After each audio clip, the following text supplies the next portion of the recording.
Good morning, Leanne. Absolutely nothing.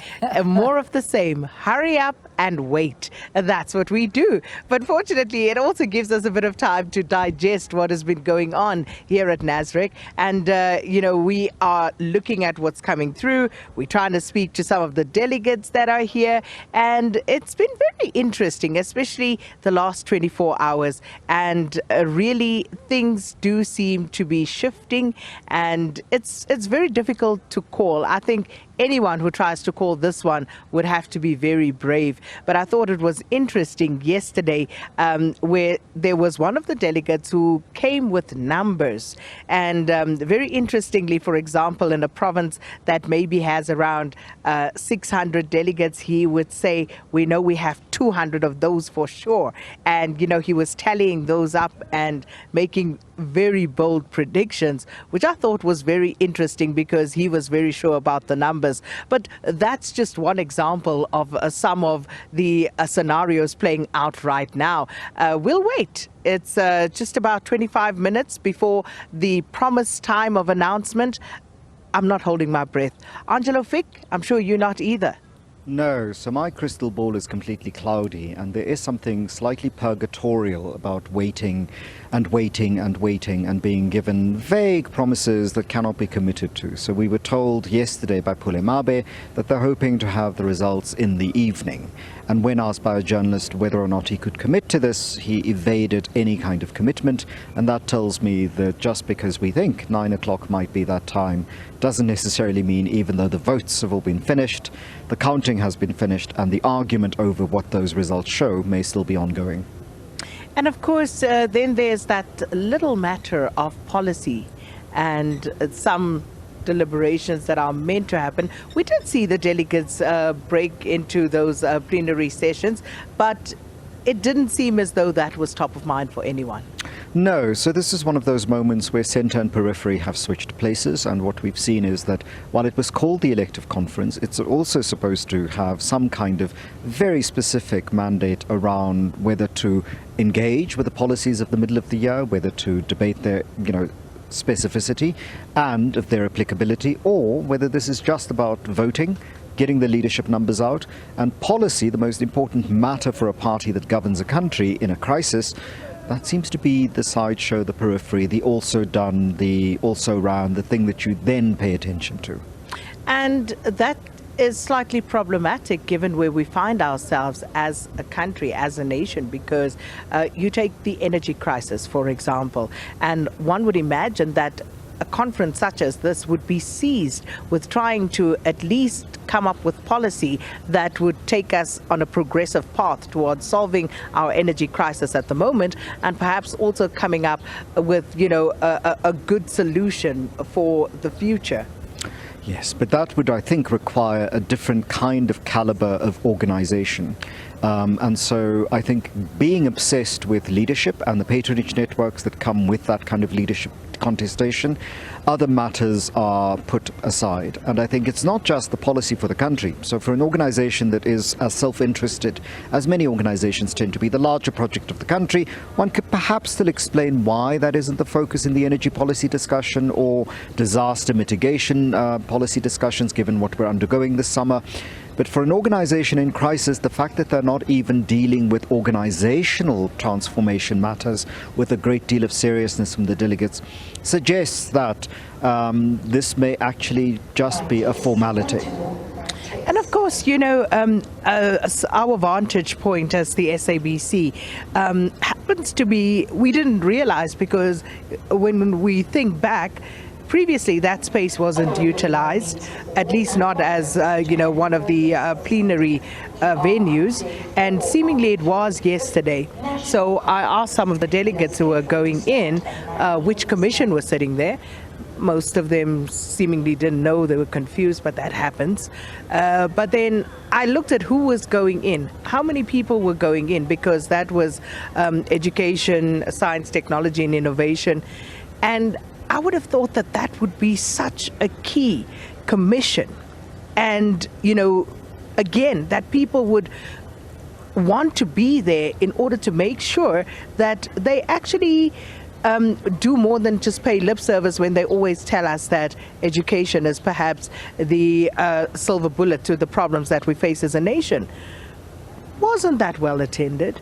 And even some of the people, higher profile, who went in, left again very shortly afterwards. So what should we be reading into things like that?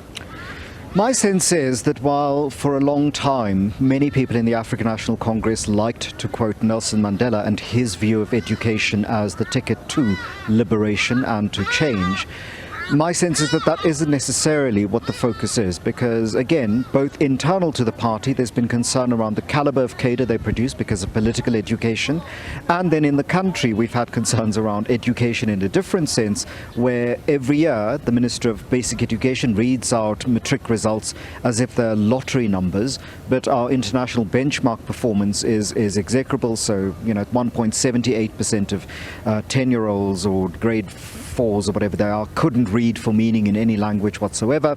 We underperform in science and in maths scores compared to our neighbours who spend much less per child on education. And so there's a reflection, ironically, between the South African education system and the ANC's own political education problems. And I think that while those two are not the same thing, they're connected, because if you don't produce a critically literate citizenry, Edward Said warned us that what you have is millions of people who are at the behest of populists and can be lied to and can't see propaganda for truth. And we've seen this play out in other states, both across the African continent, in post-independence Africa, as well as increasingly in first world countries like the United States. Once your basic and primary education system suffers, people and potential voters and citizens become, sort of fodder. They become subjected to populists who can tell them anything. And you can then have alternative facts, and people then can no longer see the world in logical, reasonable terms and construct behavior in relation to the problems confronting them in those terms. Magical belief kicks in, and irrational solutions are produced for problems that persist, even though the solutions get implemented. I think, as one of the former presidents of the ANC, Thabo Mbeki, once said, perhaps better fewer, but better. What do you make of, just generally the quality of conversation of, and I'm just saying conversation, very loosely, but the quality of engagement even. There was a bizarre moment for me during the president's delivery of the political report, where the president spoke about how South Africa had gone from having about 2.5 million people on social grants by the late 1990s to having 18 million today. And there was applause for that. That was bizarre. Absolutely. So, my sense is that the wrong things are measured as, indicators of success, to the exclusion of alarm bells that should be ringing about our massive failures. Our housing policy and the problem with housing over the 28 years since the ANC has come into government. The land management, which has been so execrable. We live in a country that a generation ago, only 12% of the land was arable. So we're facing a climate catastrophe and desertification, as the IPCC points out. So food is going to become an issue. Water availability is going to become an issue. But what my sense is from the African National Congress, and I noted this at the policy conference in the middle of the year, and I'm hearing it, and not just in the presidential address. Like just before we started talking, I was listening to, Ms. Ndabeni Abrahams, and my concern there was that it's a bit like we're using the same cliches and we're using the same formulae. And I think back to Njabulo Ndebele in the 1980s warning during the height of the anti-apartheid struggle that we shouldn't sloganeer politics and we shouldn't pamphleteer the future. And we seem to have become the kind of country that sloganeers all of our political, problems to these cliches. We are the poster child for that. And as if that is not bad enough, you have a situation where there's a lot of cutting and pasting from, previous documents to the current context? Yes.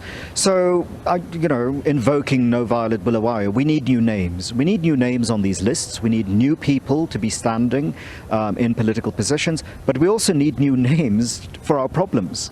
And the fact that we have the same names from the 20th century for 21st century problems, and therefore we come up with the same named solutions to new problems and problems that take new forms, is for me a sign of just how out of step the governing party is with the unfolding century and its not even problems and challenges, but crises.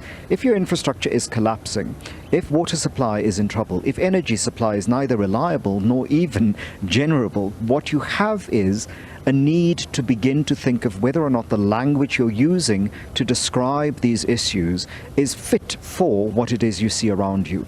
And when we hear people talk about whether it is one-stop shop or whether it is the same old, we're going to have better compliance, you think, this is the same wording you used a decade ago and you are no further along the road of implementing them. So is it possible that the language you're using to describe the problem and the language you're using to describe the solution to the problem is inadequate to both the problem's description as well as the solution? And my sense is that if you're an organization that's 110 years old, using the language of the 1960s and 70s isn't appropriate 50 years later when we've had a massive change in the way in which the world works.